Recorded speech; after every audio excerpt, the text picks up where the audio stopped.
Сооротуучу Кудай. 5-август.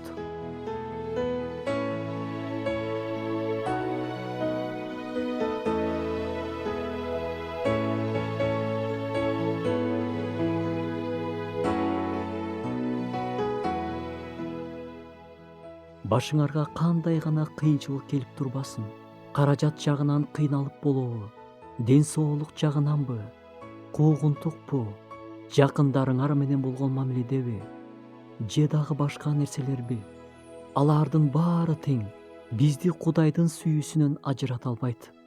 Өзүңдүн сезимдериңе, акылыңа жана кыйнап жаткан кырдаалдарга мындай деп айт: эмне гана болбосун, кандай гана болбосун, алар мени үмүтсүздүк абалга алып келбейт. Анткени эч нерсе мени Кудайдын сүйүүсүнөн ажырата албайт.